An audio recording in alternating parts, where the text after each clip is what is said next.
Guys, ഗരുഡൻ സിനിമയ്ക്ക് ശേഷം അരുൺ വർമ്മ സംവിധാനം ചെയ്തിട്ടുള്ള ബേബി ഗേൾ കണ്ടു കഴിഞ്ഞു. ലിസ്റ്റിൻ സ്റ്റീഫനാണ് നിർമ്മാണം, ബോബി സഞ്ജയ് ആണ് തിരക്കഥ. അതുപോലെ തന്നെ നിവിൻ പോളി, ലിച്ചോ മോൾ, സംഗീത് പ്രതാപ്, അഭിമന്യു തിലകൻ, കൈലാഷ്, ഇങ്ങനെ അത്യാവശ്യം താരനിരകളൊക്കെ വന്നിട്ടുള്ള മൂവിയാണ്. ഒരു ഇൻവെസ്റ്റിഗേറ്റീവ് ത്രില്ലർ മൂവിയാണ്.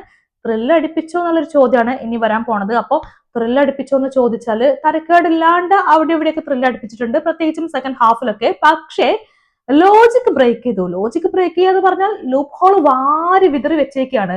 ഇതിന്റെ റൈറ്റർ, എന്തായാലും റൈറ്റേഴ്സ് നമ്മുടെ ഇത്രയും സിനിമകൾ തന്നിട്ടുള്ള ട്രാഫിക് അടക്കം ചെയ്തു വെച്ചിട്ടുള്ള റൈറ്റേഴ്സ് ആണ്. ഏതൊരു കൊച്ചു കുട്ടിക്കും ഭംഗിയായിട്ട് കണ്ടെത്താൻ പറ്റുന്ന ഒരു കേസ്. ആ കേസ് ഇത്രയും മണ്ടന്മാരായിട്ടുള്ള കേരള പോലീസ് കഥാപാത്രങ്ങളെ ഉണ്ടാക്കി വെച്ചിട്ട് കുറെ ലൂപ്പ് ഹോളൊക്കെ വാരി വിതറിയിട്ട് ഇങ്ങനത്തെ ഒരു സ്ക്രിപ്റ്റ് ഉണ്ടാക്കി വെച്ചേക്കാണ്. എന്തൊരു മോശമായിട്ടുള്ള സ്ക്രിപ്റ്റാന്നറിയോ. ഇതിനകത്ത് ലൂപ്പ് ഹോൾ എന്നൊക്കെ പറഞ്ഞാൽ രണ്ടിലേറെ മൂന്നിലേറെ തവണ വന്നുകൊണ്ടിരിക്കുകയാണ്. അപ്പൊ എനിക്ക് തോന്നുന്നു ഇത് OTT വന്നു കഴിഞ്ഞാൽ അത്യാവശ്യം പ്രേക്ഷകരെ എടുത്തിട്ട് അലക്കാൻ സാധ്യത കൂടുതലുള്ള ഒരു മൂവിയാണ്.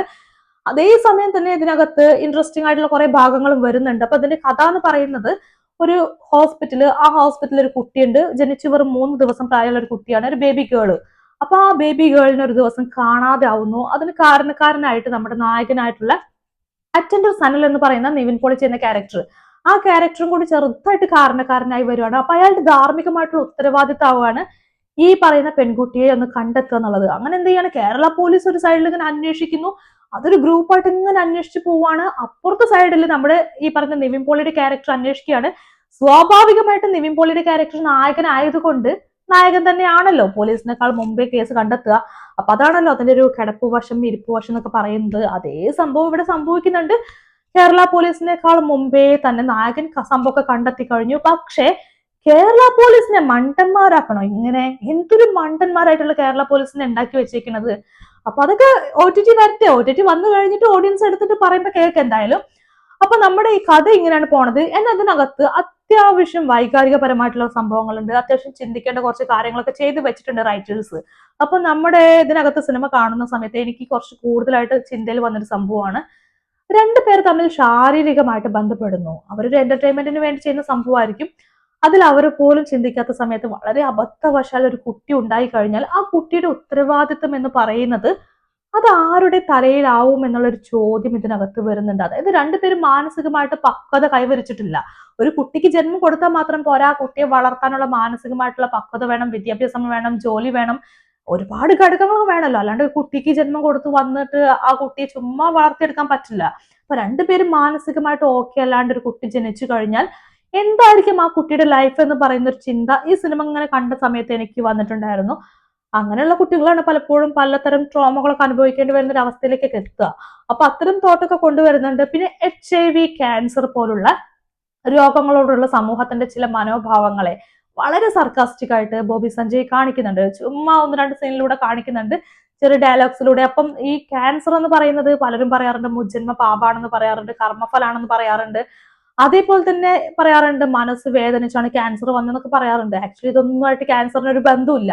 അതേപോലെ HIV തൊട്ട് കഴിഞ്ഞാൽ പടരുന്ന രോഗം എന്നുള്ള കുറെ മിഥ്യാബോധമൊക്കെ ഇപ്പോഴും ജനങ്ങൾക്കിടയിലുണ്ട്. അപ്പൊ അത്തരം സംഭവങ്ങളൊക്കെ സർക്കാസ്റ്റിക് ആയിട്ട് ഇവർ കാണിക്കുന്നുണ്ട്. ഇത്തരം കുറച്ച് സംഭവങ്ങളൊക്കെ സൈഡിലൂടെ വരുന്നുണ്ട്. അപ്പം സിനിമ കുറച്ച് ഗൗരവമുള്ള കാര്യങ്ങളും പറയുന്നുണ്ട്, എന്നാൽ അതേസമയം തന്നെ ലൂപ്പ് ഹോളൊക്കെ കുറെ വാരി വിതറി അത് നശിപ്പിച്ചിട്ടുണ്ട്.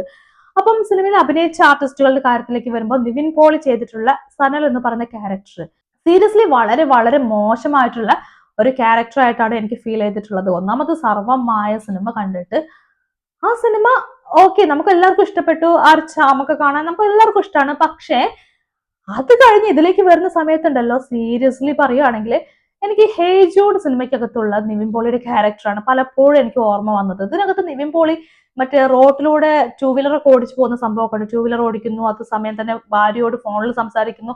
ആ സമയത്തുള്ള പുള്ളിക്കാരന്റെ ഫേസ് എക്സ്പ്രഷൻ ഒക്കെ കാണുന്ന സമയത്ത് ഹേ ജൂഡിലെ ക്യാരക്ടർ, ഹേ ജൂഡ് എന്ന് പറയുന്നത് എന്താണ്, അതിനകത്ത് പുള്ളിക്കാരൻ ഭയങ്കര മാത്തമാറ്റിക്കലായിട്ട് ഭയങ്കര ബ്രില്യന്റ് ആയിട്ടുള്ള ഒരു ക്യാരക്ടർ, അതേസമയം തന്നെ സോഷ്യൽ സ്കില്ല് കുറഞ്ഞിട്ടുള്ള ഒരു ക്യാരക്ടർ ഒക്കെയാണ്. ആ സോഷ്യൽ സ്കില്ല് കുറഞ്ഞിട്ടുള്ള ആ ക്യാരക്ടർ, ജൂഡ് എന്ന് പറയുന്ന ക്യാരക്ടറിന്റെ അതേ ഫേസ് എക്സ്പ്രഷൻ ആണ് ഇതിനകത്തും വരുന്നത്. അതേ സാധനം ഓർമ്മ വന്നു. പിന്നെ പുള്ളിക്കാരന് അത്യാവശ്യം ഉത്തരവാദിത്തമുള്ള, അതേപോലെ തന്നെ കുറച്ച് പ്രാരാബ്ധക്കുള്ള ഒരു കഥാപാത്രമാക്കാൻ വേണ്ടിയിട്ട് താടിയിൽ 2 നര അങ്ങ് കൊടുത്തു വെച്ചു. ഈ നര കൊടുത്തിട്ട് കാര്യമില്ല. ഇയാളുടെ കണ്ടു കഴിഞ്ഞാൽ നമുക്ക് തോന്നണ്ടേ, ഇയാളെ കണ്ടു കഴിഞ്ഞാൽ ഫേസിലേക്ക് നോക്കി കഴിഞ്ഞാലൊന്നും ഈ പറഞ്ഞ പ്രശ്നം തോന്നുന്നില്ല. ഇനി പ്രായം കൂടുന്ന കാണിക്കാൻ വേണ്ടിയിട്ടാണോ എന്തിനാണ് ഈ നര കൊടുത്തതെന്ന് എനിക്ക് മനസ്സിലായിട്ടില്ല. എന്തായാലും അത് കൃത്യമായിട്ട് കാണുന്നവർക്ക് മനസ്സിലാവും അത് ഈ ചുമ്മാ നര കൊടുത്തു വെച്ചിരിക്കുകയാണെന്ന്. ഒരു ഒറിജിനാലിറ്റി പോലും ഫീൽ ചെയ്യുന്നില്ല. അതൊരു സൈഡ് അങ്ങനെയാണ് പോണത്. പിന്നെ ലിജമോളുടെ ക്യാരക്ടർ, ലിജമോൾ ഇതിനകത്ത് എല്ലാ സിനിമയും പോലെ തന്നെയാണ് അഭിനയിക്കുന്നത്. വലിയ അഭിനയ സംഭവങ്ങളൊന്നും എനിക്ക് തോന്നിയിട്ടില്ല.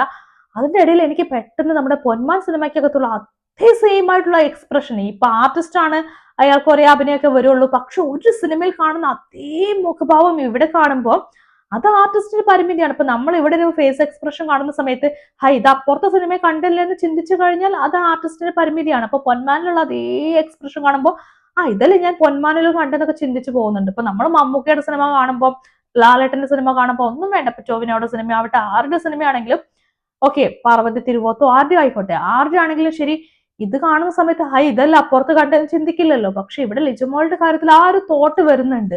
അതൊരു ആർട്ടിസ്റ്റിന്റെ പരിമിതി തന്നെയാണ്. പിന്നെ സംഗീത പ്രതാപ്, സീരിയസ്ലി സംഗീത പ്രതാപിന്റെ കയ്യിൽ സുരക്ഷിതമല്ലാത്തൊരു കഥാപാത്രമായിട്ടാണ് എനിക്ക് തോന്നിയത്. കാരണം ഈ സംഗീത പ്രതാപിന് ഒറ്റ രീതിക്ക് അഭിനയിക്കാൻ അറിയുള്ളൂ, ഒരേ ഒരു രീതിക്ക്. എല്ലാ സിനിമ, തുടക്കം തൊട്ടുള്ള എല്ലാ സിനിമകളും നോക്കിക്കഴിഞ്ഞാലും ഒരേ എക്സ്പ്രഷൻ കൊടുത്തുകൊണ്ടിരിക്കുന്ന ഒരു ആക്ടറാണ് സംഗീത പ്രതാപ്. ആ എക്സ്പ്രഷൻ കൊടുത്തിട്ട് തന്നെയാണ് ഇതേ കഥാപാത്രം ഒരേ രീതിക്ക് ഇതുവരെ ചെയ്ത കഥാപാത്രങ്ങളെ പോലെ തന്നെയാണ് കൊണ്ടുപോണത്. അതും പുള്ളിക്കാരൻ ചെയ്യുന്ന പല സമയത്തും നമുക്ക് ആ ഒരു സീരിയസ്നെസ് പോലും തോന്നുന്നില്ല. പുള്ളിക്കാരൻ കഥാപാത്രമാവാൻ വേണ്ടി ഭയങ്കരമായിട്ട് കഷ്ടപ്പെടുന്നുണ്ട്. പക്ഷേ മുൻപ് കണ്ട സിനിമകളിൽ നിന്ന് ഒരു ഇത്തിരി പോലും വ്യതിചലിക്കാത്ത രീതിക്കുള്ള അഭിനയമാണ് സംഗീത പ്രതാപിന്റെ ഭാഗത്ത് വന്നത്. അതേപോലെ അഭിമന്യു തിലകൻ പിന്നെ മണ്ടൻ പോലീസ് ആക്കി മാറ്റി കഴിഞ്ഞു. പിന്നെ അതിനകത്ത് കൈലാഷിന്റെ ക്യാരക്ടർ, സീരിയസ്ലി കൈലാഷിനെ എന്തിനാണ് ഇതിൽ കൊണ്ടുവച്ചെന്നുള്ളൊരു ചോദ്യമുണ്ട്. കാരണം കൈലാഷ് എന്ന് പറയുന്നത് ഒന്നുമില്ല, നമ്മുടെ ലാൽ ജോസ് കൊണ്ടുവന്നൊരു ആക്ടർ അല്ലേ. അയാൾക്ക് പ്രത്യേകിച്ചൊന്നും ചെയ്യാനില്ല. ഡയലോഗ് ഉണ്ടെന്ന് പോലും എനിക്ക് ഓർമ്മയില്ല. ഉണ്ടായിരിക്കും, ചിലപ്പോൾ 1-2 ഡയലോഗ് ഉണ്ടാവുള്ളൂ ഉണ്ടെങ്കിൽ. അപ്പൊ അയാൾ അങ്ങനെ നോക്കുകുത്തിയായിട്ട് ഏതൊരു ജൂനിയർ ആർട്ടിസ്റ്റിനെ കൊണ്ടുവയ്ക്കാനും പറ്റുന്ന ഒരു ക്യാരക്ടറും ചെയ്ത് നോക്കുകുത്തിയായിട്ട് നോക്കി നിൽക്കുകയാണ്. അപ്പൊ അത് ഭയങ്കര ദയനീയമായ ഒരു അവസ്ഥയായിട്ട് തോന്നി.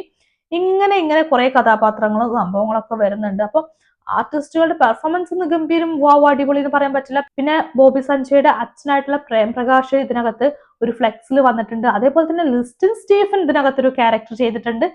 ഈ ഷോക്ക് അടിപ്പിച്ച പോലെ, ഇലക്ട്രിക് ഷോക്ക് അടിപ്പിച്ച പോലും മുഖത്ത് ഭാവം വരാത്തൊരു നായകനായിട്ട് പുള്ളിക്കാരൻ നിൽക്കുന്നത്.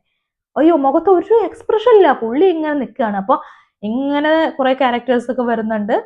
അപ്പൊ ഇതിനകത്ത് എനിക്ക് കുറച്ച് ഇൻട്രസ്റ്റിംഗ് ആയിട്ട് തോന്നിയിട്ടുള്ള സംഭവം എന്ന് വെച്ചാൽ, ഞാൻ പറഞ്ഞില്ലേ സെക്കൻഡ് ഹാഫിലുള്ള കുറച്ച് സംഭവങ്ങളൊക്കെ ഉണ്ട്, അവിടെ മാത്രമാണ് കുറച്ച് ഇൻട്രസ്റ്റിംഗ് കാര്യങ്ങളൊക്കെ കുഴപ്പമില്ല, കൊള്ളാം എന്നൊക്കെ എനിക്ക് തോന്നിയിട്ടുള്ളത്. ഇനി ടെക്നിക്കൽ സൈഡിലേക്ക് വരികയാണെങ്കിൽ ഫയസ് സിദ്ദീഖാണ് DOP ആയിട്ട് വർക്ക് ചെയ്തിട്ടുള്ളത്. ഭയങ്കര സംഭവമായിട്ടുള്ള വർക്കൊന്നും തോന്നിയിട്ടില്ല. ഈ സിനിമയ്ക്ക് അനുസരിച്ചുള്ള തരക്കേടില്ലാത്തൊരു ഒരു വർക്ക്, അല്ലാണ്ട് കൂടുതലായിട്ടൊന്നും തോന്നിയിട്ടില്ല. പിന്നെ എഡിറ്ററായിട്ട് വർക്ക് ചെയ്തിട്ടുള്ളത് ഷൈജിത്ത് കുമാറിനാണ്. തുടക്കത്തിലൊക്കെ എനിക്ക് തോന്നി ഇതെന്താ ഇങ്ങനെയൊക്കെ ചെയ്ത് വെച്ചെന്ന്. പിന്നെ പോകെ കുഴപ്പമില്ലാണ്ട് ചെയ്തല്ലോ എന്നുള്ളൊരു ഫീലൊക്കെ വന്നിട്ടുണ്ട്.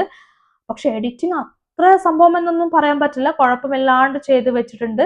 പിന്നെ സാം CS ആണ് സംഗീതം ചെയ്തിട്ടുള്ളത്. കുഴപ്പമില്ലാത്ത രീതിക്കൊക്കെ ചെയ്തിട്ടുണ്ട്. അതായത് ഈ സിനിമ ലോജിക്കൊക്കെ മാറ്റി വെച്ച് കണ്ടു കഴിഞ്ഞാൽ കൊള്ളാം, തരക്കേടില്ല എന്നുള്ള സിനിമയാണ്.